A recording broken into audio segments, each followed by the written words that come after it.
Bonsoir à toutes et tous. Je me présente, je m'appelle Pierre-Emmanuel Bus, je suis le responsable de la communication du réseau hospitalier de Châtelois et je vous souhaite une cordiale bienvenue pour cette dernière conférence de l'année, dernière conférence du jeudi.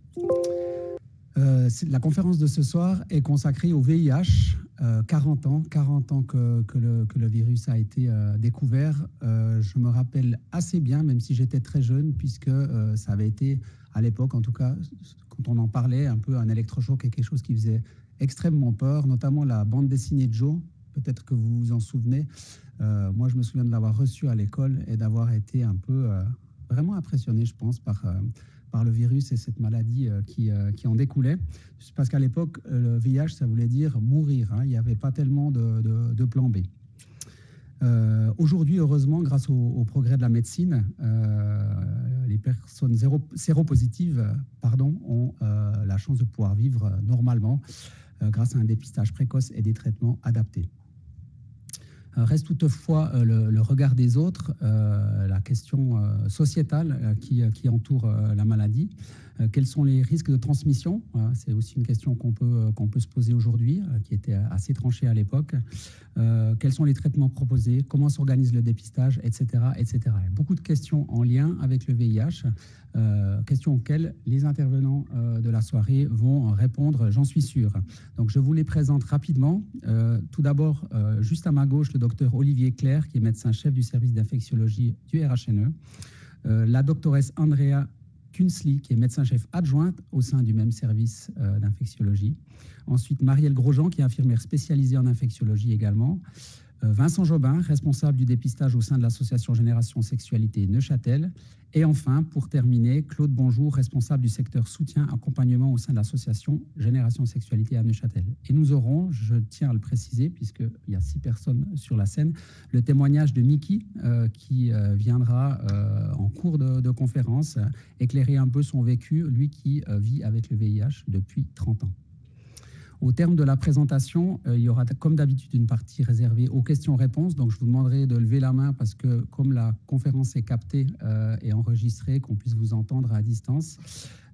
Et ensuite, une partie fort attendue aussi, l'apéritif qui se passera tout à côté, pendant lequel vous pourrez poursuivre les échanges. Dans l'intervalle, je vous souhaite une bonne conférence, une bonne soirée et une belle fin d'année. Merci.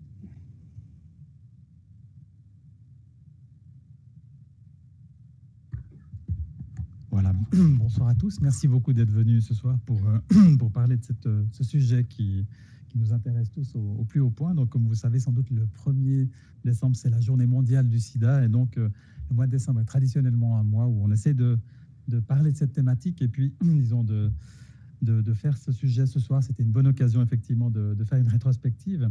Alors, est-ce qu'il faut encore avoir peur du HIV en 2023, bientôt 2024, finalement? Alors, bien sûr, comme vous avez évoqué, Monsieur Bus, c'est une maladie qui devient historique, qui est historique. Ça existe depuis 4 décennies maintenant, plus. Et ça nous paraissait utile de faire un petit retour en arrière parce que, bien sûr, le HIV 2023, c'est pas la même chose que dans les débuts. Et vous voyez ici les premiers cas, en fait, c'était des descriptions de cas de jeunes hommes homosexuels qui présentaient des maladies qui, par la suite, ont été associées au sida, mais qui étaient des maladies inattendues, inhabituelles. Vous voyez ici des pneumonies à pneumocystis. Le pneumocystis, c'est un microbe qui ne touche pas les personnes qui ont un système immunitaire normal. Et là, on avait des jeunes hommes qui étaient frappés par cette maladie mortelle. Vous voyez aussi des cas de cancer cutané qui étaient aussi inhabituels et qui touchaient aussi ce groupe épidémiologique qui était des jeunes hommes homosexuels. À l'époque, c'était très stigmatisant. On parlait du cancer homosexuel, de la peste gay. Donc, c'était vraiment des termes très forts pour désigner une maladie dont on a rapidement su qu'elle était transmise par voie sexuelle. Et donc, dans un collectif d'abord de personnes homosexuelles. Alors, bien sûr, on a appris des choses très vite, comme quand on a très peur de quelque chose, il y a une intense recherche scientifique qui se fait dans le sujet. Et puis, au tout début, on a pu isoler le virus assez vite. Vous voyez des photos à gauche du virus au microscope électronique. C'est des photos prises sur un patient, sur les ganglions d'un patient infecté. Et puis, partout dans le monde, mais en France surtout, on fait beaucoup de recherches sur le virus. On séquence le virus, donc on peut le copier Et puis à partir de ça, dès 85, on peut faire des tests de dépistage. Ça veut dire qu'on peut déterminer qui est infecté de qui n'est pas infecté, ce qui est bien sûr essentiel. Et puis le fait de pouvoir copier le virus, de pouvoir le séquencer, ça permet déjà rapidement de pouvoir concevoir ou en tout cas imaginer des traitements. Alors bien sûr, au début, on n'a pas grand-chose à disposition. On se rend compte que ça se transmet par voie sexuelle, donc rapidement, il y a d'autres collectifs que les patients initiaux qui sont infectés. Il y a des hétérosexuels, il y a des hémophiles, donc on comprend que ça peut se transmettre par le sang. Et puis, disons, on apprend pas mal de choses rapidement, et ça reste un virus qui est mortel rapidement. Donc c'est vraiment une période où on parle vraiment du virus de la panique, et les gens qui ont entendu parler du HIV à cette époque, je pense, s'en rappellent comme quelque chose de très effrayant. Vous voyez, en 86, on donne au virus le nom qu'il a toujours maintenant, le virus d'immunodéficience humaine, donc le virus qui affaiblit, qui détruit progressivement l'immunité. À l'époque, bien sûr, on n'a toujours pas de traitement. C'est un virus qui fait très peur, donc on se concentre sur la prévention. Il n'y a pas de traitement, donc on essaie d'éviter que les gens s'infectent. Vous voyez qu'il y a des campagnes, il a été fait référence à cette BD, Joe, que certains d'entre vous connaissent, donc une BD qui était distribuée aux jeunes en termes d'éducation sexuelle. C'était quand même relativement, on va dire, effrayant. Et puis, déjà, on essaye de déstigmatiser un peu les choses. Donc, on apprend des choses sur la transmission du virus, mais on essaye de transmettre le fait que le virus ne se transmet pas dans la vie courante, ne se transmet pas en mangeant avec les personnes qui ont le virus, en leur serrant la main. Ça ne se transmet pas, disons, par les piqûres d'insectes. Enfin, il y a toute une série de choses qu'on transmet pour éviter de surstigmatiser des gens qui ont une maladie effrayante et ultimement fatale. Donc, bien sûr, la prévention est à ce moment-là la toute première chose qui est évidente pour tout le monde. Alors, qu'est-ce que le sida? Alors, vous voyez, parfois, ce n'est pas toujours très clair pour les gens de savoir quand est-ce qu'on est séropositif, quand est-ce qu'on a le sida. Donc, le sida, en fait, ce n'est pas une maladie, c'est un ensemble de maladies que les gens qui ont un système immunitaire normal ne font pas. Vous voyez, quelques temps après la primo-infection, vous avez potentiellement la maladie initiale. Donc, la primo-infection, c'est les symptômes initiaux que vous avez quand vous vous infectez. C'est en général une forte grippe, donc ce n'est pas des symptômes très spécifiques. Et puis, vous voyez, la courbe bleue, c'est la courbe des défenses d'un patient qui a l'infection. Donc, au début, il a des défenses normales. Et puis ensuite, on mesure le taux de lymphocytes CD4. C'est des lymphocytes qui sont spécifiquement, des globules blancs qui sont spécifiquement attaqués par le virus. Et puis, vous voyez qu'il y a toute une phase qui dure plusieurs années où le patient est asymptomatique. Vous voyez, tellement asymptomatique qu'il peut même faire du hockey sur glace tout nu. Donc, c'est des campagnes plus ou moins discutables de l'OFSP dans le passé. Mais pendant toute une période de l'infection, le patient n'a pas de symptômes. Donc là, on dit qu'il est séropositif, mais il n'est pas malade du sida. En fait, si on lui fait un test, il est positif, mais disons, il n'est pas malade. Et si vous ne faites pas le test, vous n'allez pas forcément le dépister. Et puis ensuite, il y a une phase d'accélération où le patient va développer le sida, c'est-à-dire que sa charge de virus va monter dans le sang. Et puis, le patient va devenir très contagieux et ses défenses vont s'effondrer. Et là, vous avez les maladies qu'on appelle des maladies opportunistes, c'est-à-dire des maladies que les personnes qui ont un système immunitaire normal ne font pas, et puis qui vont finalement conduire au décès du patient au terme de quelques années d'infection.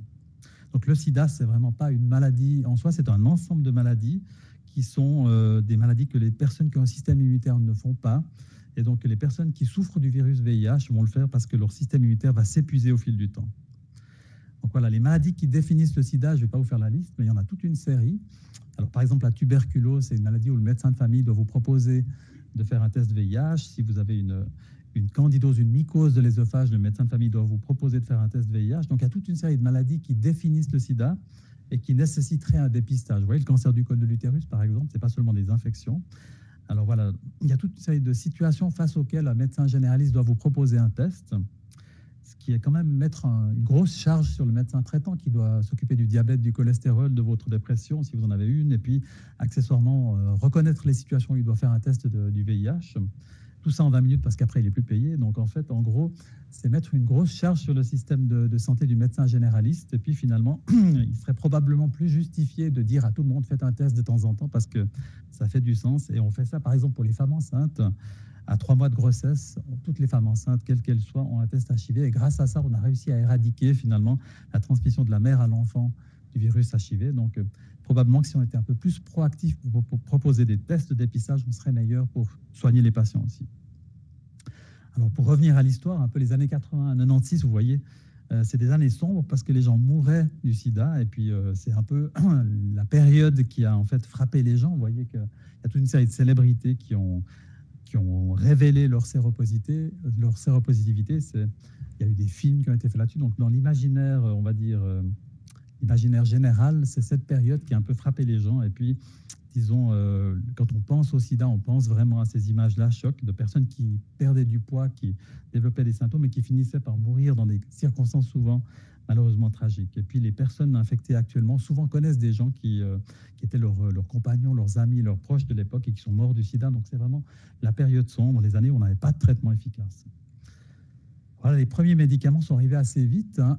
Comme on a pu un peu séquencer, copier le virus en laboratoire, on a pu, disons, déterminer des traitements qui étaient efficaces. Alors, le premier, c'est l'AZT que vous voyez à gauche, molécule dont tout le monde a entendu parler. C'est la première trithérapie, la première molécule active. Alors, au début, on avait peu de substances, on les utilisait les unes après les autres, on utilisait des monothérapies. Puis on s'est assez rendu compte que ça ne marchait pas, en tout cas ça ne marchait pas très vite. Les gens allaient un petit peu mieux, puis après ça s'aggravait de nouveau. Après, on a commencé à utiliser 2 substances en même temps. Je vois dans la salle le docteur Philippe Erard qui serait beaucoup plus légitime que moi de parler de ça. Donc, il a vécu cette phase comme infectiologue qui était à l'époque un pionnier de la prise en charge locale du VIH. Mais c'est seulement dans les années 90, 96 on a eu des trithérapies puisqu'on a eu une nouvelle classe thérapeutique, les inhibiteurs de protéase. Donc, on a commencé à mettre 3 choses en même temps, 3 médicaments en même temps. C'est grâce à ça que le virus n'arrivait pas à devenir résistant à ces 3 substances en même temps. Et donc, c'est le concept des trithérapies qui est encore actuellement utilisé. Donc, on utilise 3 substances pour empêcher le virus de devenir résistant. Alors, voilà, c'était, comme vous le voyez, des barquettes de médicaments que le patient devait souvent ingurgiter. Hein. C'était des traitements mal tolérés avec des diarrhées, des nausées. Ce n'était pas une sinécure. Il y avait des effets secondaires sur la répartition des graisses dans l'organisme. Vous voyez tout à droite ce qu'on appelait la lipoatrophie, la fonte des graisses. Donc, cet aspect assez caractéristique de fonte des graisses faciales. Et puis, vous avez sur la gauche la lipoaccumulation, donc le fait que les gens stockaient des graisses de manière aberrante au niveau du ventre, au niveau de la nuque. Donc, c'était des traitements qui avaient le mérite très important de faire survivre les gens, mais au prix finalement de beaucoup d'effets secondaires subjectifs et beaucoup d'effets secondaires que malheureusement les patients pouvaient constater, que tout le monde pouvait constater finalement. Alors, fort heureusement, ça ne s'est pas arrêté là. La recherche a fait des progrès spectaculaires. D'une barquette de comprimés avalés tous les jours, on a pu mettre toutes ces substances antirétrovirales dans un seul comprimé qui a la taille plus ou moins d'un gros dafalgan. Donc la plupart des patients maintenant qui commencent un traitement ont une seule pastille, un seul comprimé par jour, avec des effets secondaires nettement plus tolérables. En général, pour ainsi dire, pas d'effets secondaires. On arrive quasiment toujours à trouver un traitement pour lequel les patients ne présentent pas d'effets secondaires. On a même depuis cette année des injections, donc des patients qui ont des injections tous les 2 mois et qui entre-temps ne prennent plus de traitement. Et puis, on doit dire que de nos jours, les patients qui ont un traitement efficace ne développent plus le sida, donc on bloque cette évolution inexorable qu'on avait avant vers l'épuisement immunitaire et vers le décès. Donc, on peut bloquer le virus et donc l'immunité se développe normalement et les patients n'ont aucune complication infectieuse.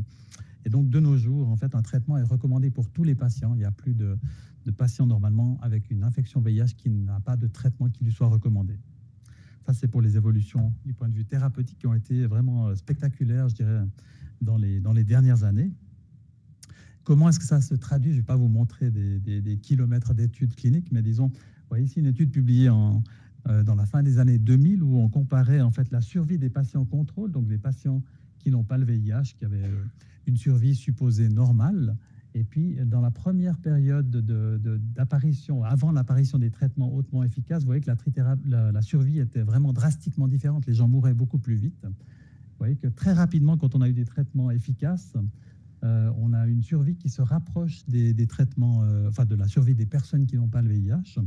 Et puis, ça, c'est des données déjà de plus de 10 ans. Et actuellement, en 2023, on pense, mais on le saura finalement avec un certain recul seulement. Donc, à l'heure actuelle, on pense et on est relativement persuadé que l'espérance de vie des personnes qui ont le VIH, elle est normale. Donc, on peut espérer que grâce à nos soins actuellement, les personnes qui prennent bien leur traitement ont une survie qui est comparable à celles qui n'ont pas l'infection VIH. Alors, bien sûr, c'est pas un monde parfait. Il y a toujours des problèmes. Et une partie de ces problèmes, c'est les diagnostics tardifs. Ça reste malheureusement relativement fréquent qu'une personne qui a l'infection par le virus VIH ne soit pas diagnostiquée que tardivement. Tardivement, ça veut dire à un stade où son immunité est déjà très affaiblie et donc qui le met à risque de complications, voire de mourir. Pourquoi? Parfois, les médecins n'y pensent pas. Ils ont d'autres choses à faire. Ils ne pensent pas à proposer un test VIH où ils n'osent pas proposer un test VIH parce qu'ils se disent que leur patient va mal le prendre. Parfois, les patients ne s'imaginent pas à risque et pourtant, tout le monde a eu des rapports non protégés une fois. Donc, tout le monde devrait avoir un test probablement une fois. Et puis, finalement, les symptômes d'une infection ne sont pas spécifiques, c'est ceux d'une forte grippe. Et finalement, chaque fois que vous avez la grippe, vous n'allez pas faire un test VIH, mais formellement, dans certaines situations, il faudrait probablement le faire. Alors, il faut quand même dire que la prise du traitement régulier reste nécessaire pour obtenir les meilleurs résultats. C'est à la fois simple et difficile, hein. On a tous dû prendre une fois des antibiotiques ou des traitements pour une durée d'une semaine, 2 semaines. Alors, quand c'est pour une semaine, c'est facile, mais pour toute la vie, on se fatigue. Et il y a toute une série de situations dans la vie, des stress, des dépressions, où finalement la fatigue du traitement peut survenir. Donc, ce n'est pas forcément donné pour toute la vie que de devoir prendre une trithérapie régulièrement. Et puis, on doit quand même dire aussi qu'à l'échelle mondiale, même s'il y a une amélioration, la disponibilité de ces fameux traitements, elle n'est pas toujours la même. Si vous êtes en Afrique, c'est plus difficile que si vous êtes dans le système de santé suisse qui reste encore relativement fonctionnel. Voilà, donc pour conclure, je voulais juste mentionner que finalement, le diagnostic reste actuellement la principale pierre d'achoppement de la prise en charge du VIH. Donc, on doit tester plus, on doit reconnaître les patients, on doit les traiter efficacement, mais ça passe par la connaissance de son statut du VIH. Donc, n'hésitez pas à vous faire tester et à recommander des tests à vos proches. Merci. Je passe la parole à ma collègue Andrea.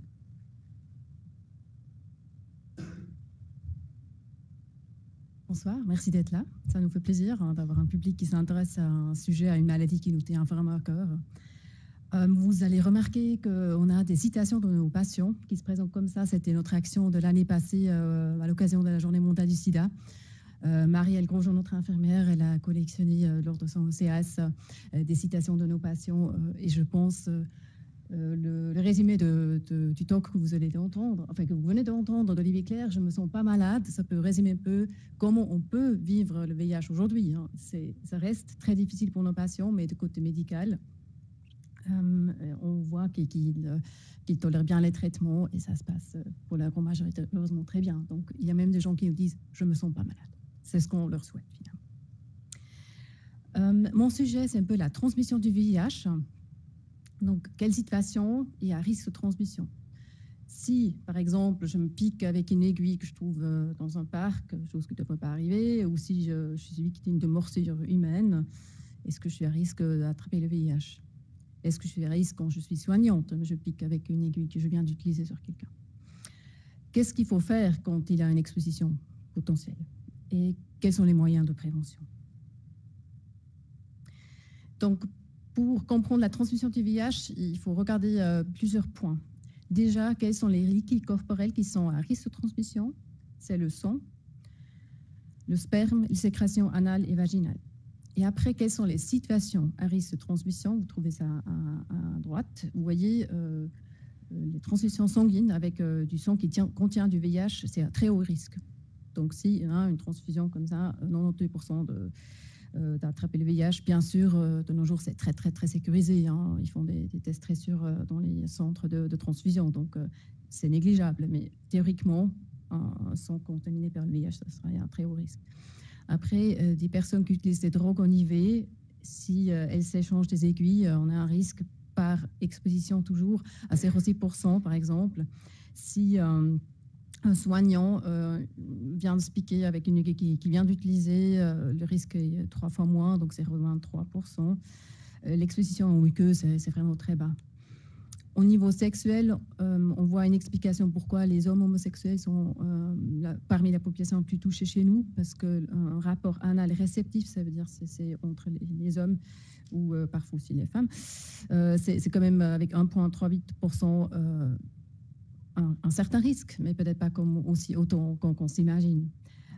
Et on voit qu'entre les hommes et les femmes, il y a aussi un risque un peu plus élevé pour les dames avec 0,08% par rapport à un homme hétérosexuel avec 0,04%. Je ne vais pas trop s'acharner sur ces chiffres, mais je pense que c'est quand même important de voir où il y a des risques et où il n'y en a pas. Il y a aussi des situations où il n'y a clairement pas de risque, par exemple des morsures, des crachats, si on s'échange des sextoys, ou si on se pique avec une aiguille qui est souillée avec du sang sec. Donc, il y a encore un autre élément à prendre en compte, et ça, c'est ce qu'on appelle le principe I égale I. indétectable égale intransmissible. C'est quelque chose où les Suisses étaient pour une fois un peu pionniers. C'est the Swiss Statement en anglais, ou la déclaration suisse, ça date de 2008. On a compris qu'une personne qui est traitée et de ce fait n'a plus de virus dans le sang, parce qu'avec nos médicaments, on arrête la réplication de virus. Il n'y a plus de nouveaux virus qui se forment dans le corps. Donc pas de virus dans le sang de ces personnes. Ces personnes-là ne sont plus contagieuses. Elles peuvent avoir des rapports sexuels sans protection. Elles ne vont pas transmettre à leur partenaire. Une femme peut tomber enceinte de manière tout à fait naturelle, toujours sous condition qu'elle n'a pas de virémie, ça veut dire pas de virus détectable dans le sang parce qu'elle prend son traitement. Elle peut aussi accoucher par voie basse. Donc, et s'il a une exposition, par exemple, avec un instrument souillé, même chose, comme le sang qui contient plus de VIH, eh bien, c'est plus avec cette transmission. Donc, en résumé, le risque de transmission de VIH est seulement là quand la personne source n'est pas traitée, probablement parce qu'elle n'est pas diagnostiquée ou pas correctement traitée, ce qui arrive heureusement rarement. S'il a quand même une exposition à risque, on a ce qu'on appelle la prophylaxie post-expositionnelle, on appelle ça la PEP, contre le VIH. Et celle-ci est uniquement indiquée s'il a une situation à risque, comme on vient de voir, avec un liquide corporel à risque et d'une source qui est potentiellement contagieuse. Donc, ça veut dire, si quelqu'un se pique avec un de nos patients qui est traité pour le VIH, on va juste confirmer qu'il n'a pas de virus dans le sang et après, on peut rassurer la personne qui vient se piquer qu'effectivement, il n'y a pas eu de risque de transmission. Si on estime qu'il a quand même une exposition à risque avec donc un liquide corporel à risque d'une source qu'on n'arrive peut-être pas à tester, eh bien, on peut proposer donc à la personne qui est exposée cette prophylaxie post-expositionnelle. Ça consiste en une prise de 3 molécules antirétrovirales, donc actuellement c'est 2 comprimés à prendre pendant 4 semaines. Ce qui est important à savoir, c'est qu'il faut instaurer cette prophylaxie rapidement. C'est vraiment un peu chaque heure qui compte, idéalement dans les 24 heures, maximum à 48 heures. Donc s'il a une situation d'exposition, la meilleure des choses à faire, c'est d'aller rapidement consulter aux urgences, de clarifier ça avec un médecin. Est-ce que c'est une situation à risque et qu'est-ce qu'on fait? 6 semaines après la fin de cette prophylaxie, bien sûr, on fait un test VIH pour documenter que c'était bien efficace. L'efficacité est très, très haute. Et selon le type d'exposition, on va aussi chercher 2 autres maladies sexuellement transmissibles. Côté prévention, on a quand même des choses à faire pour se protéger. Le préservatif, ça marche toujours très, très bien si c'est utilisé correctement. Depuis quelques années, on a aussi ce qu'on appelle la prophylaxie pré-expositionnelle. Donc, c'est la PrEP avec un petit R. Ça veut dire c'est utilisé pour les populations qui sont à risque plus élevé d'attraper le VIH. Ça consiste en prise d'un médicament que vous voyez ici, qui est avec une prise continue ou de façon ponctuelle. Ça nécessite aussi un suivi très rapproché, bien sûr, pour la bonne tolérance, mais surtout aussi pour le dépistage régulier des autres infections sexuellement transmissibles et bien sûr du VIH. Comme on a entendu, le fait de traiter rend les personnes contagieuses, eh bien, c'est important de dépister précocement. Donc, le fait de se faire dépister, ça contribue aussi à diminuer les transmissions. Ça, c'était le 4e point. Et c'est clair, tout le monde espère un vaccin. Là, pour l'instant, on peut dire que la pharma, ils font des essais, mais c'est assez complexe pour le VIH, malheureusement, de développer un vaccin. Et je pense que c'est 5 jours en arrière, malheureusement, une autre étude a dû être arrêtée parce que ce n'était pas efficace.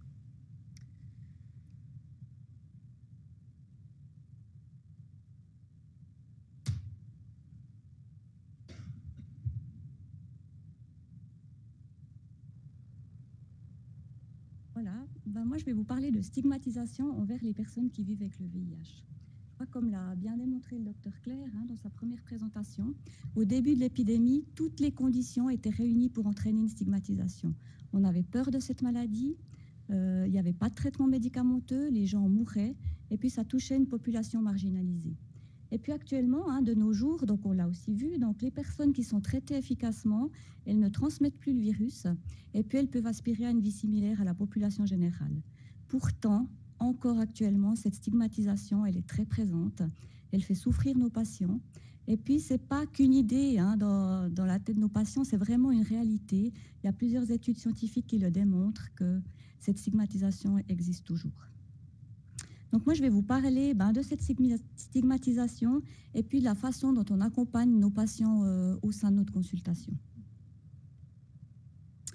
Donc voilà, l'accompagnement thérapeutique, eh bien, il permet à nos patients d'acquérir des connaissances, des compétences pour vivre le mieux possible avec sa maladie, mais également de pouvoir participer activement à ces soins, essayer d'instaurer ce partenariat soignant-soigné qui est important.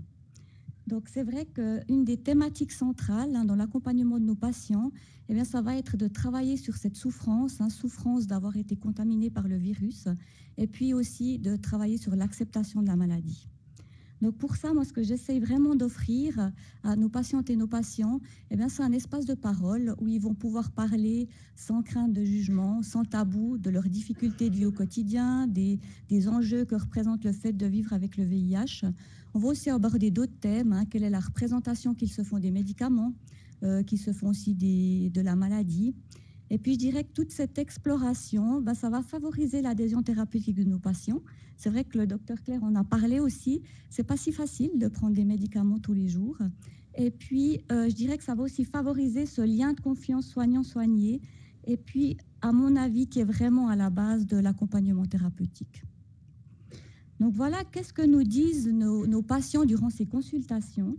Eh bien, je crois que la première chose qu'ils expriment, c'est cette peur à parler de leur diagnostic, parce que clairement, le secret, ça constitue une stratégie pour se protéger de la stigmatisation.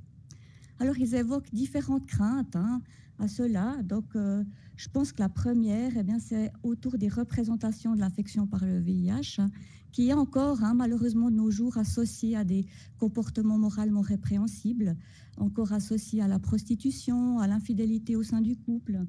Ça peut aussi être associé encore à l'homosexualité. Et puis, donc, effectivement, une maladie qui suscite la honte et puis notamment aussi la culpabilité. Un peu cette impression d'avoir mal fait quelque part. Donc là, c'est le témoignage d'une dame qui me disait ça une fois à la consultation. Eh bien, c'est une maladie honteuse. C'est comme si tu es une prostituée et c'est pour ça que tu as cette maladie et c'est dur.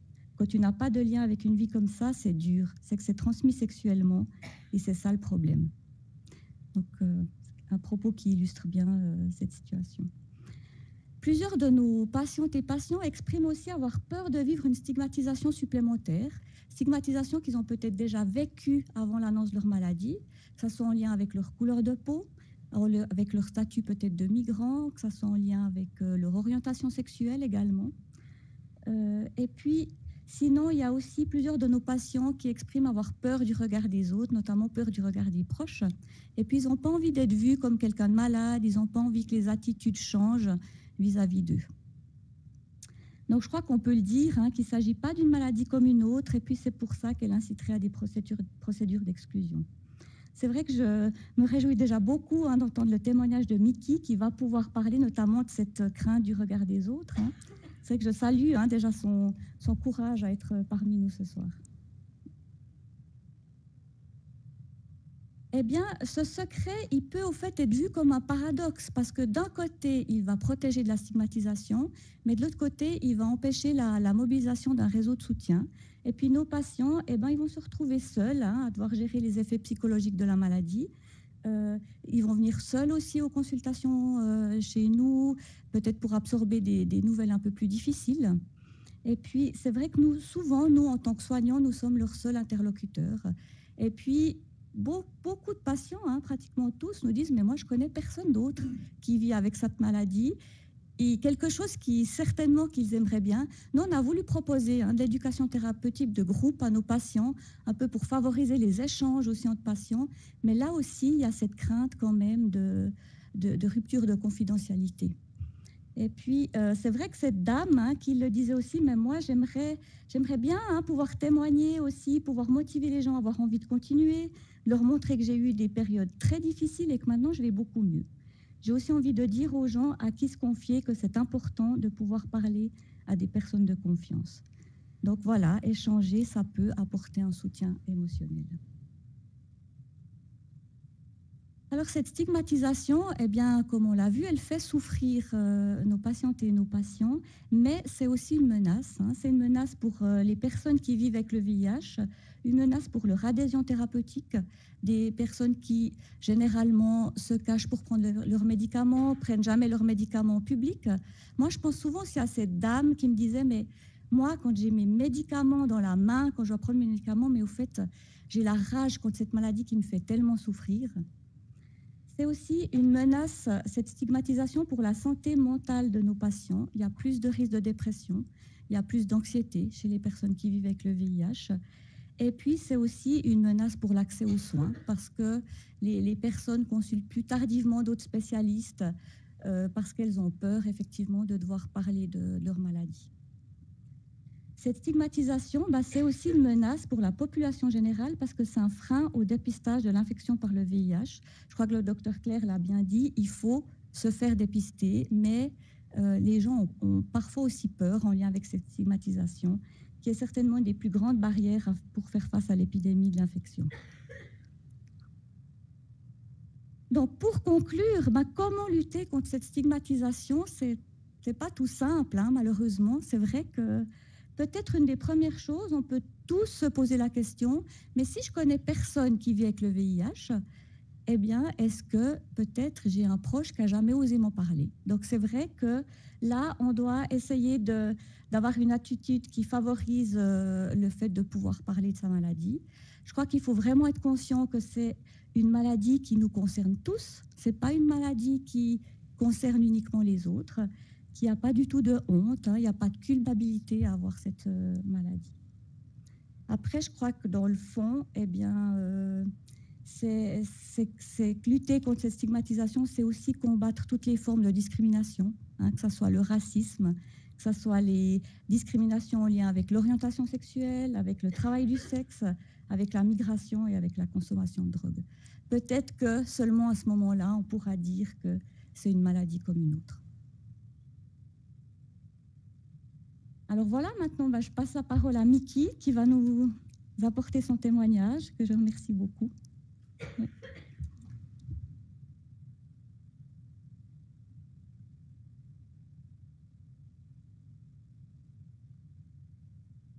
Alors, bonsoir tout le monde. Je me prénomme Miki et je vais vous raconter un peu ma vie avec le VIH. Ça fait maintenant 30 ans que je suis séropositif et le jour où je l'ai appris, ma vie s'est arrêtée. Pour moi, 3 mots me sont venus tout de suite à l'esprit. La peur, la honte et la mort. La peur de ce que j'allais devenir, la peur du regard des autres, car à cette époque, la méfiance de la population était très présente, tandis que la recherche déployait toute son énergie pour comprendre le processus de ce virus. Et la méfiance et la peur et le regard des autres étaient compliqués et ça ne me permettait pas, moi, de faire un chemin d'acceptation et de tranquillité.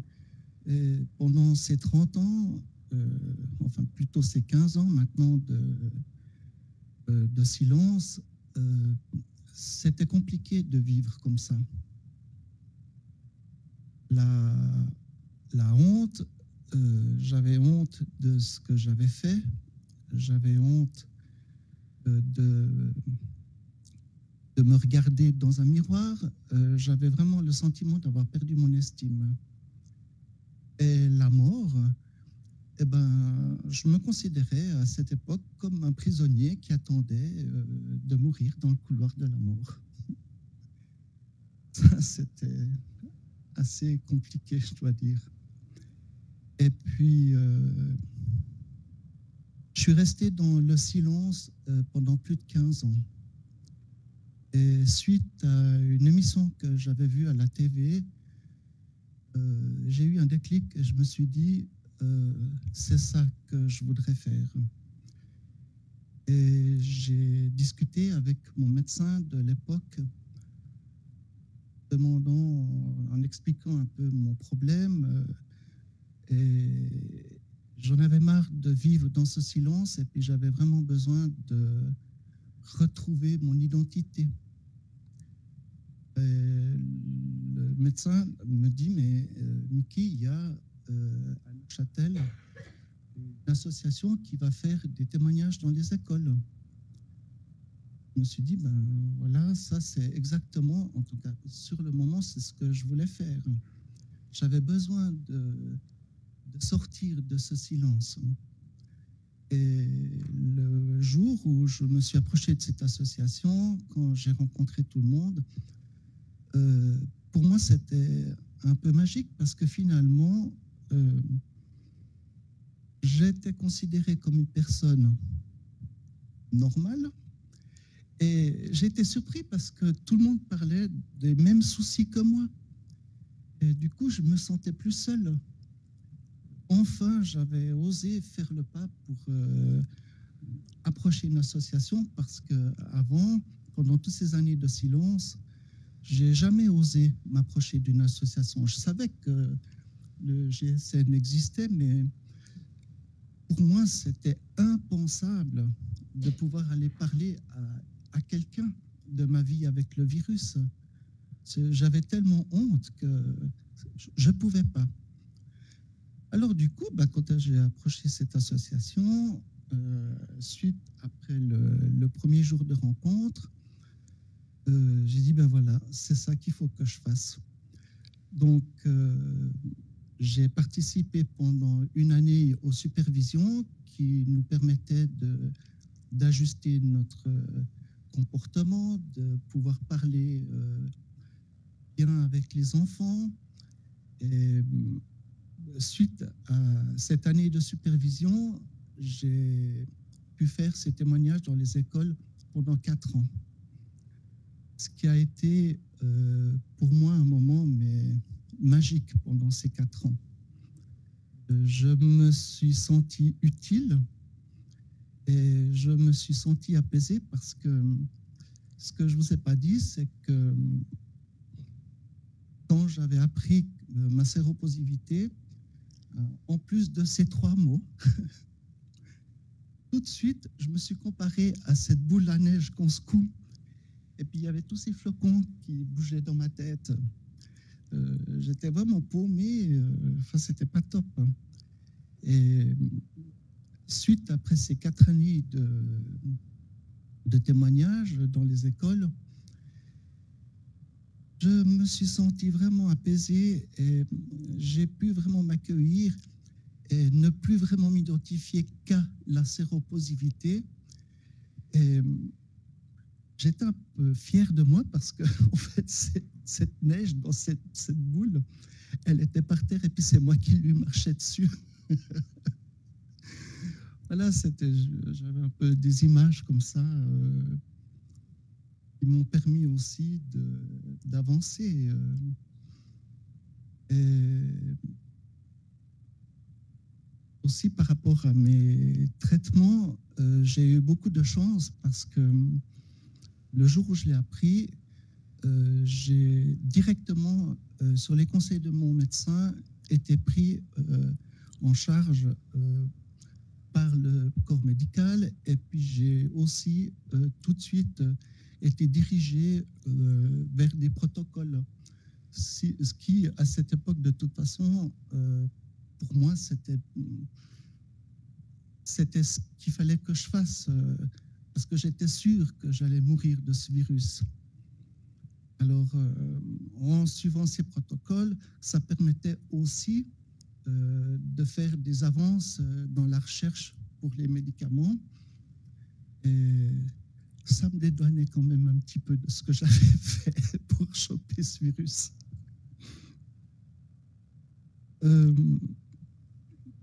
Maintenant, je suis toujours un protocole qui est avec Mme Grandjean, qui a un lien avec, tu m'arrêtes si je dis faux, avec le VIH et le génétique.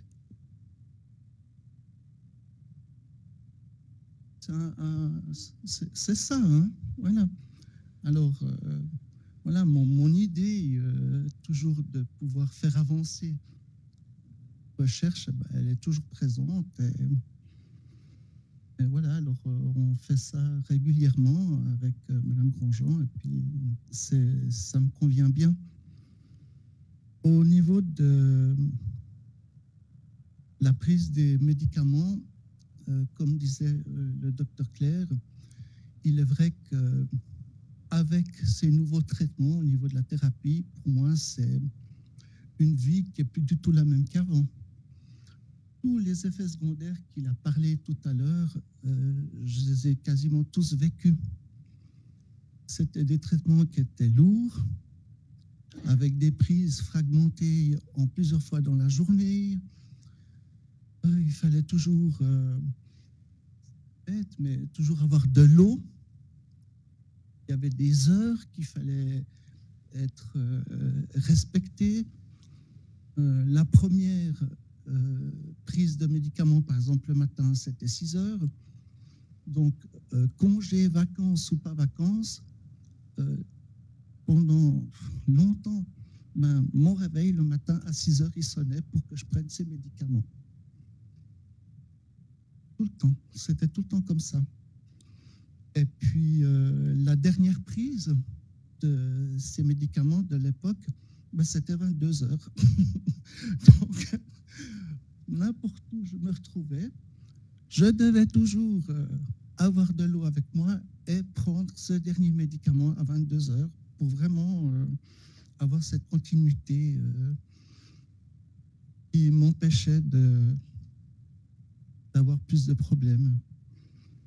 Et puis c'est vrai que avec tout ce que le docteur Claire a parlé aussi comme effet secondaire, il y avait aussi des maux de tête qui étaient souvent présents, la fatigue aussi qui était présente.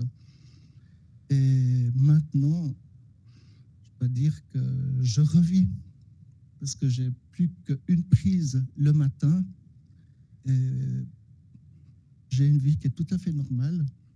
Mais, enfin, en tout cas pour ma part, ça ne veut pas dire en ayant une vie normale grâce à ces nouveaux traitements, il faut être plus léger dans la vie de tous les jours. Pour moi, en tout cas. Avec tout ce que j'ai vécu avant, pour moi, c'est important de suivre ça, cette règle. Je sais que aussi maintenant, actuellement, au niveau des personnes séropositives, pour certaines personnes, la vie n'est pas si simple qu'on pourrait l'imaginer pour des raisons qui leur appartiennent. Ce que je voudrais aussi vous dire, c'est qu'avec ces 30 ans de médication, je pense qu'à tout casser, au bas mot, j'ai loupé 5 fois. Ouais, c'est... Alors, bon, Dr Claire peut le confirmer avec mes résultats qui sont bien. C'est bon. Alors, je continue à faire ça. Et puis, en plus, maintenant, c'est juste une prise le matin et basta. Ça, c'est juste magnifique. Et Marielle a aussi parlé de discrimination. Elle existe encore, cette discrimination, elle est bien présente. Par exemple, en voulant contacter une assurance complémentaire. Ça, on oublie. C'est impossible de faire ça. À l'époque, avec la personne qui partageait ma vie, on a acheté une maison. Et j'ai dû, moi, contracter une assurance vie liée à la maison. Et puis cet achat avait été fait un petit peu, je trouvais la wide again. Le gars voulait vraiment vendre sa baraque. Et puis en fait, j'ai rempli les papiers pour cette assurance après avoir signé l'achat de la maison. Et en retour, quand mon médecin avait rempli par rapport à la santé, si j'étais en pleine forme, eh bien, en retour de cette assurance, ils avaient accepté de financer l'achat de cette maison, mais je n'étais pas libre des libérations. Je n'étais pas libéré des primes si je tombais malade. Et encore maintenant, j'ai encore cette assurance avec moi, mais il ne faut pas que je tombe malade. Si je tombe malade, c'est foutu. Je dois quand même continuer à payer. Alors, voilà. Aussi, par exemple, si vous voulez contracter une assurance de perte de salaire individuelle, vous oubliez, c'est pas possible. Donc, un peu dans les grandes lignes, les médicaments ont changé, la vie avec le VIH n'est plus la même qu'avant, mais pas les lois.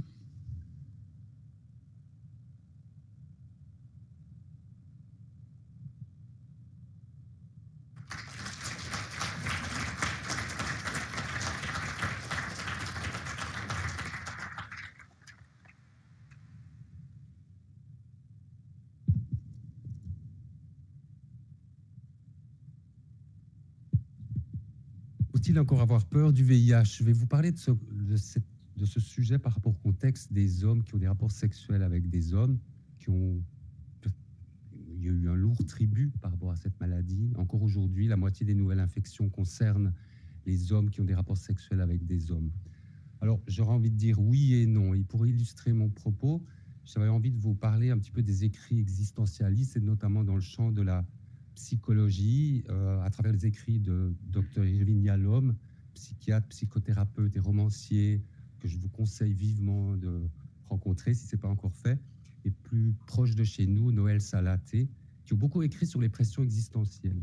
Ce sont des éléments de vie que l'on traverse, avec lesquels on doit compiler, qui sont parfois source d'anxiété, anxiogène, voire des angoisses. La responsabilité de ses choix. Est-ce que je suis sujet ou objet de mon histoire? La finitude, tout a une fin. La fin d'un job, d'une relation, la mort. La solitude face au choix. Je suis seul à porter une décision. Quelles que soient les recommandations et le soutien, c'est moi qui porte cette décision.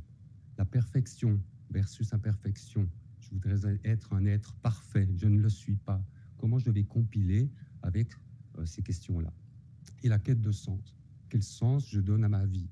Ça parle de spiritualité, de désir, de besoin, de réalisation.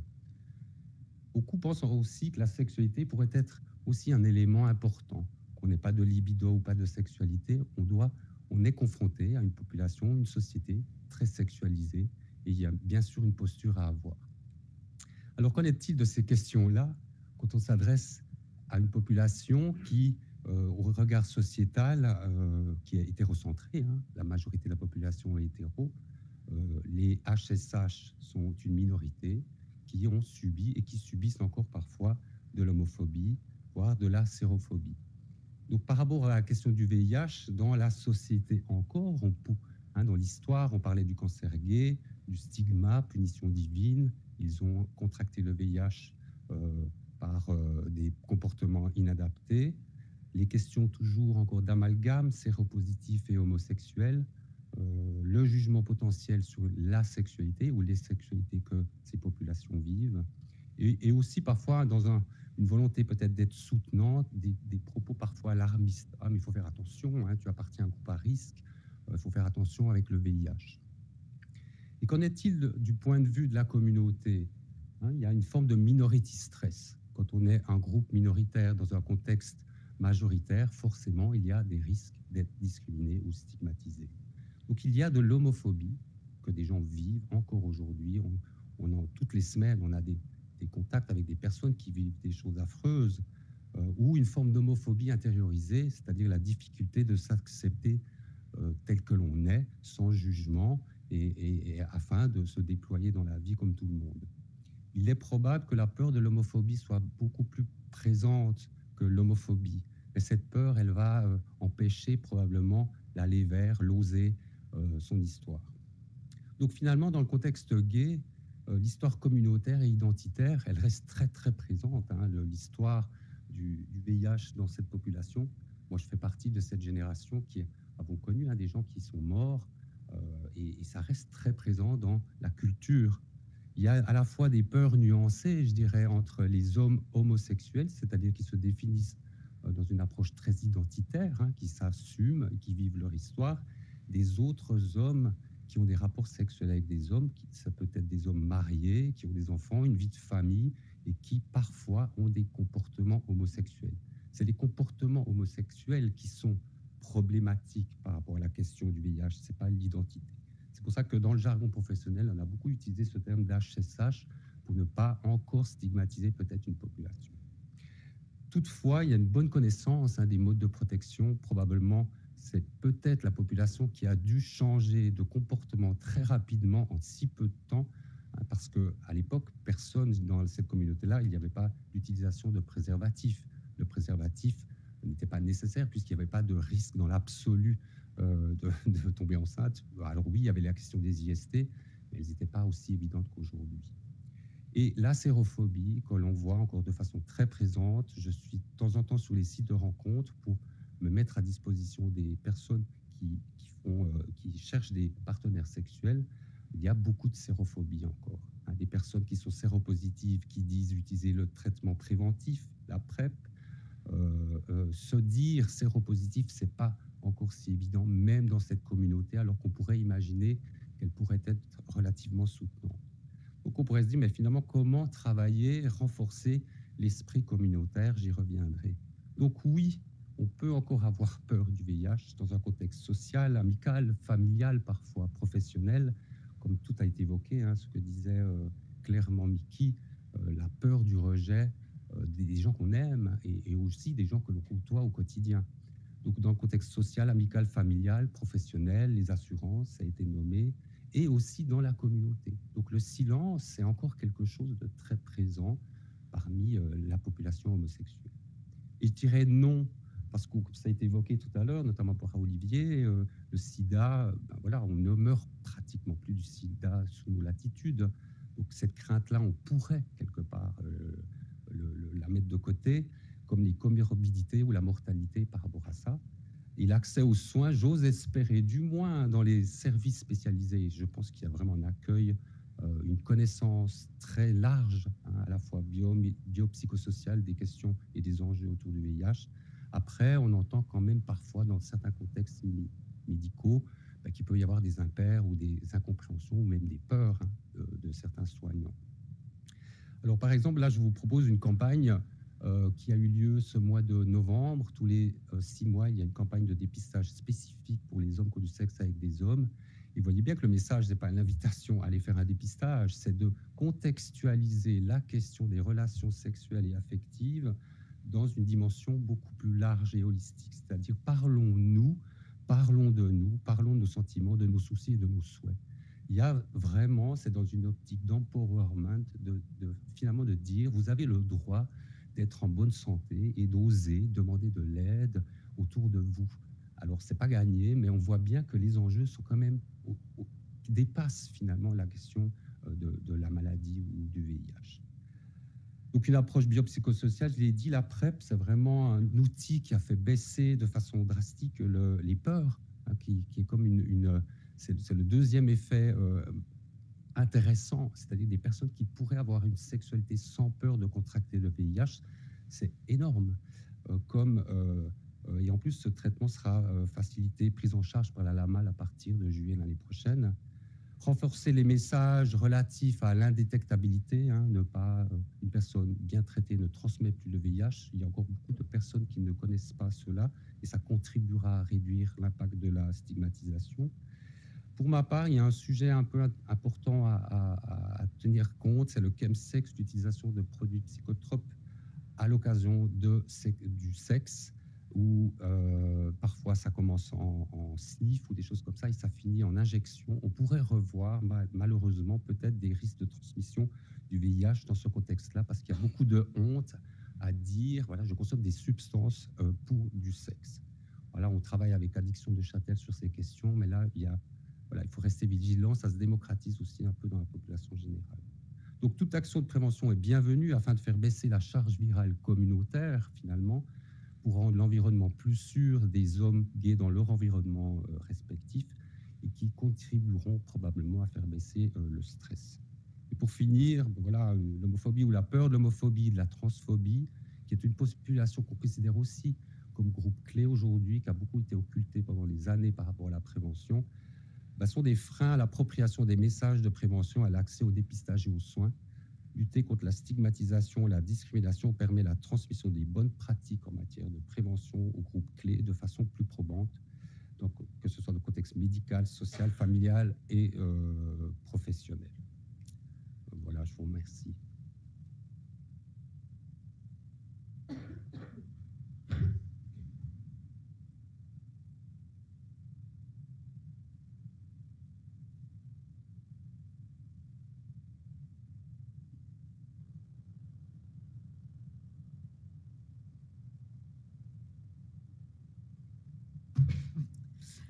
Alors, je vais vous parler des kilts grâce à Marielle.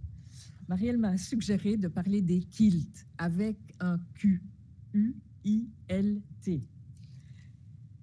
Traditionnellement, un kilt est une pièce de tissu composée de plusieurs couches cousues ensemble. Le kilt est devenu une forme d'expression artistique dans plusieurs cultures. Cet artisanat a été repris pour honorer les personnes qui décédaient par milliers du sida. Et souvenir d'une tristesse colorée et d'une tendresse inespérée. Effectivement, l'histoire des kilts commémoratifs commence dans les années 85-86. Dans le contexte de cette période, le kilt deviendra une pièce de tissu de 90 sur 180 cm, la taille d'une tombe. Elle sera confectionnée par la famille, par des amis en mémoire d'un être cher que le sida a emporté. Les 8 photos que vous allez découvrir ont été tirées d'un livre anthologique suisse, Signes d'amour. J'en ai 2, vous pourrez les consulter après la conférence. Et sur celle-là, déjà, on y voit des carrés de 3,60 m sur 3,60 m. Effectivement, on pouvait coudre 8 kilts ensemble.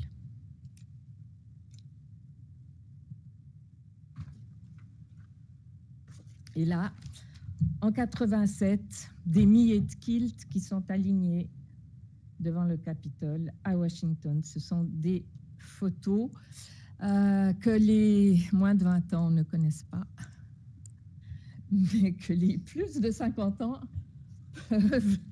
peuvent se souvenir. Ces tissus commémoratifs ont été posés devant des stades, souvent immenses, pour commémorer pour que ces milliers de personnes décédées ne tombent pas dans l'oubli. Ces manifestations multicolores de la douleur parlent aussi de la colère face à l'indifférence des politiciens et à la lenteur des recherches. Sur ces tissus, on va le voir, on peut y lire des prénoms, parfois des noms de famille, des dates de naissance avec la date de décès. Et l'intervalle entre ces 2 dates est toujours très court.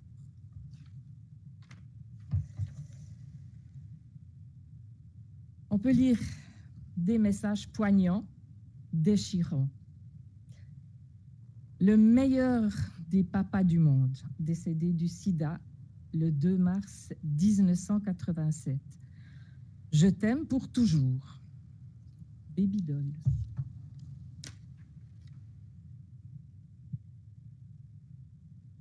Effectivement, ce projet des kilts, pour finir, traverse les frontières et des ateliers de couture voient le jour dans les différents groupes sida de Suisse. En 1994, le GSN a trouvé un local à la Chaux-de-Fonds. Une fois par semaine, les familles des proches venaient coudre et se retrouvaient effectivement en cousant, en pleurant et en riant.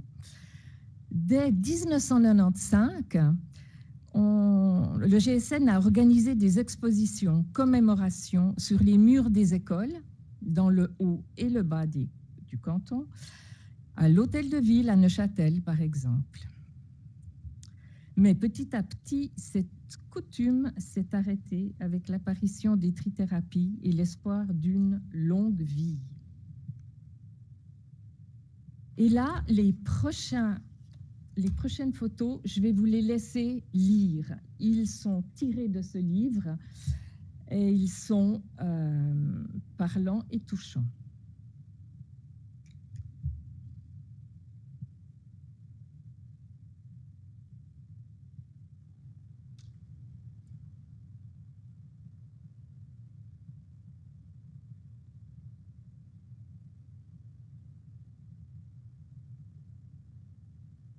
Voilà, ça c'était la maman de Patrick.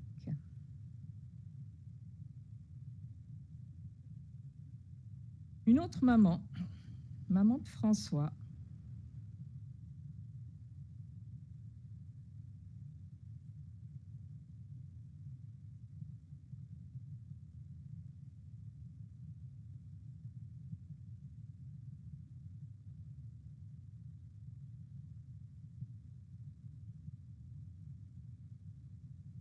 Et ces textes sont parlants et on peut sentir le soutien, le désarroi et le soutien de cette pratique des kilts. Une autre maman, j'ai tenu à en présenter plusieurs, ça faisait une force, ça donnait une force à ces kilts dont on ne parle plus.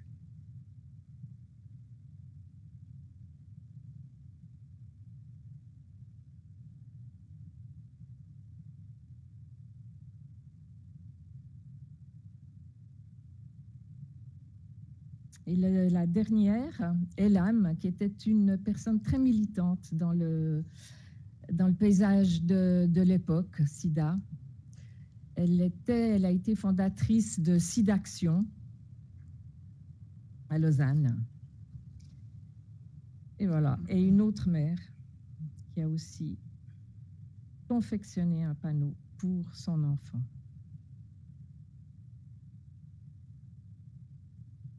Ici, vous voyez un kilt que je suis allée chercher à Lausanne, à SIDAction, dans les anciens locaux de SIDAction, parce que à Neuchâtel, il y a plus de kilts. Soit ils ont été cousus et redonnés dans des autres expositions nationales, ou alors les familles les ont repris. Donc à Neuchâtel, on n'en avait plus, mais j'ai tenu à en montrer un. Tout simple. Et voilà, le prénom est Yanis.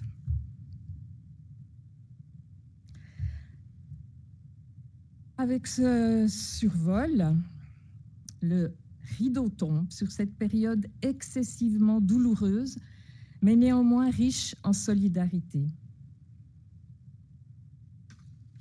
Vous dire aussi que le GSN continue à offrir aux personnes séropositives un accompagnement ciblé et personnalisé.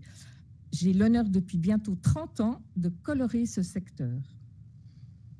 Et actuellement, ce sont environ une quarantaine de personnes séropositives et leurs proches qui sont suivies régulièrement ou ponctuellement. Et mon souhait, le plus cher, serait pour les femmes séropositives qui désirent allaiter, qu'elles soient soutenues le mieux possible et encouragées et suivies avec beaucoup de respect, ce qui n'est pas encore toujours le cas. Voilà mon dernier souhait.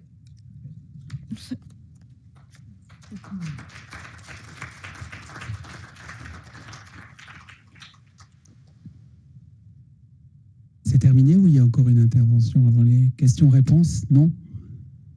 Alors, si vous avez des questions, levez la main, je vous passe le micro. Avec plaisir.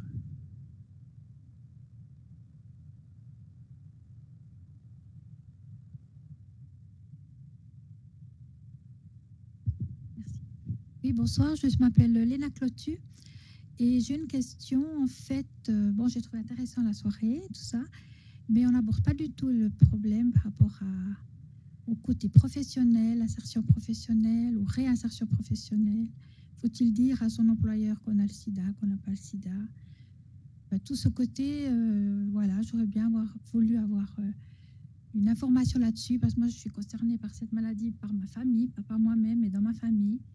Et ce côté-là est très, très difficile apparemment et très douloureux. Voilà, je voulais voir comment les gens là qui ont des métiers, comment ils ont vécu leur réinsertion ou insertion professionnelle en étant séropositif. Je pense que c'est une excellente question. Je pense que la loi, comme Miki l'a mentionné, ça n'évolue pas aussi vite que la science. Hein. Donc, il y a toujours des barrières qui n'ont plus lieu d'être, puisque finalement, l'espérance de vie, comme on a essayé de vous le montrer, des personnes qui vivent avec le VIH est comparable à celle de la population générale. Donc, il n'y a pas lieu de stigmatiser non plus dans le domaine professionnel ces personnes. Hein. Et je crois que les choses bougent un peu, puisque j'ai des patients qui m'ont dit qu'ils ont essayé de contracter des assurances vie et que ça leur a été accepté, par exemple. Et dans le domaine professionnel, je pense que je ne suis pas juriste, mais clairement, on n'a pas de besoin ou de nécessité d'avertir son employeur, puisque finalement, encore une fois, la capacité de travail n'est pas impactée par l'infection VIH. Et donc, finalement, je pense que pour vous répondre à votre question simplement, je pense qu'il n'y a pas lieu d'avertir l'employeur. Et disons, quand on doit remplir des certificats, par exemple pour l'assurance invalidité, les certificats AI comme médecin, on ne mentionne plus l'infection HIV comme une cause d'incapacité de travail. Donc, ça ne conditionne plus, en tout cas pour des personnes qui sont diagnostiquées et traitées efficacement, ça ne conditionne plus la capacité de travail. Je ne sais pas si quelqu'un veut ajouter quelque chose. Je sais qu'il y a maintenant une campagne, justement, des personnes sont victimes de stigmatisation en raison de ça. Je crois qu'il y a une offre maintenant de l'ETUS pour le sida justement de financer des interventions juridiques de défense de ces personnes-là qui seraient victimes de discrimination à cause de leur statut VIH. Mais disons, je pense qu'on n'a clairement pas lieu d'annoncer son statut d'infecté par de personnes vivant avec le VIH sur son lieu de travail. Bien sûr, on peut en parler si on a confiance, si c'est un autre lien avec son employeur, mais disons, personnellement, je ne recommanderais pas de le faire. Je ne vois pas de raison de le faire. Disons. Vous ne diriez pas à votre employeur que vous avez un diabète ou du cholestérol. Je ne dirais pas non plus que j'ai le HIV en principe. On a dit qu'on a, si elle est chronique ou longue, c'est toujours très dangereux. Souvent, ça se termine mal. Et puis, ma question, c'est que justement, si on est en traitement, même en bon traitement, on a tendance à la dépression, on peut avoir des tendances comme ça. Donc, on peut manquer le travail régulièrement. Et là, on est licencié. Hein, parce que la loi sur le travail licencie les gens après 6 mois de travail, 6 mois de maladie, après 2 ans de maladie, justement parce qu'on ne sait pas quelle est la maladie réelle peut-être de la personne. Donc, je trouve qu'à ce niveau-là, il y a un gros problème quand même. Alors, je suis assez d'accord. Je pense que c'est pas lié, enfin, c'est pas spécifique au VIH, mais disons effectivement. Spécifique au VIH, ça je confirme. Mais je ne suis pas juriste, je ne peux pas donner des détails plus. Oui. D'autres questions?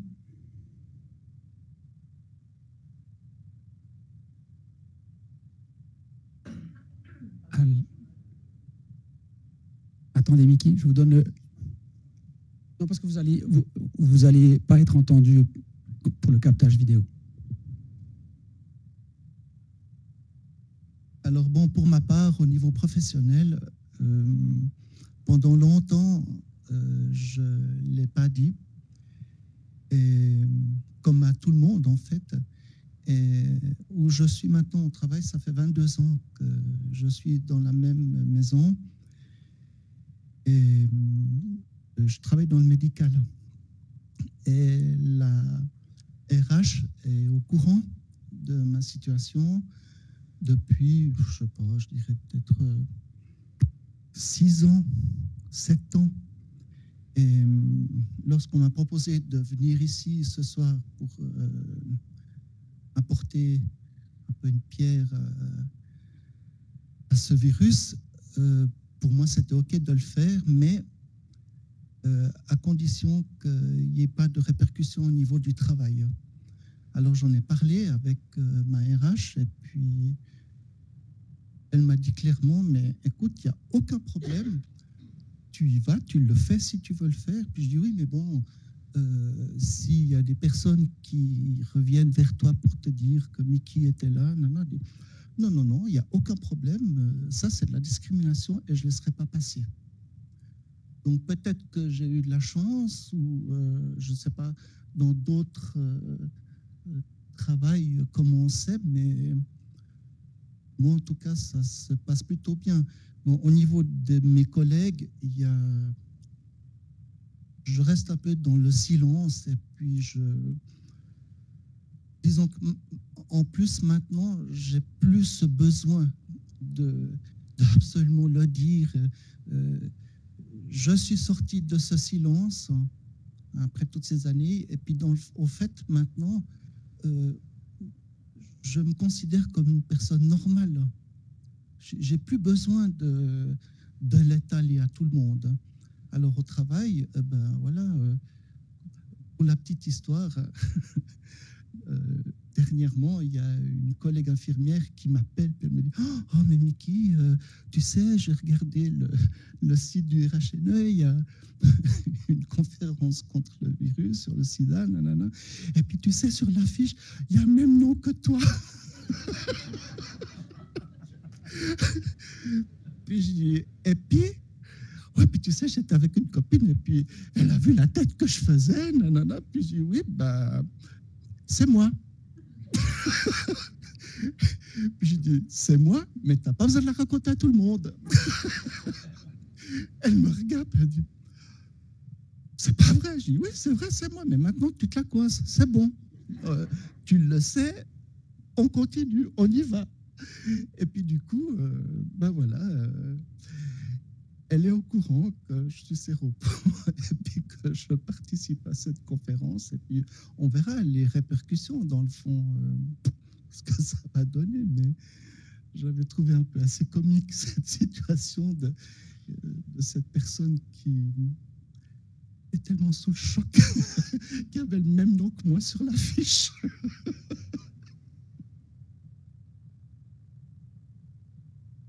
Merci. Ah, vous avez... Ouais, peut-être juste un pour 1 minute. Oui, juste pour rappeler qu'effectivement, l'aide suisse contre le sida ou un service juridique très performant. Et s'il y a des cas, des situations de discrimination, de stigmatisation, n'hésitez pas à les reporter. Hein, c'est intéressant d'avoir des données, des informations sur la réalité. Et dès lors, ils pourront vous accompagner dans une démarche, parce que souvent on se sent seul à travers ces méandres de fonctionnement juridique et autres. On n'est pas des experts de ces choses-là. Donc vraiment, osez vous appuyer sur l'aide suisse contre le sida. Ils font un bon travail sur ces choses-là aussi. Merci beaucoup. Donc, s'il n'y a plus d'autres questions, je vous demanderai d'applaudir les 6 intervenants du soir.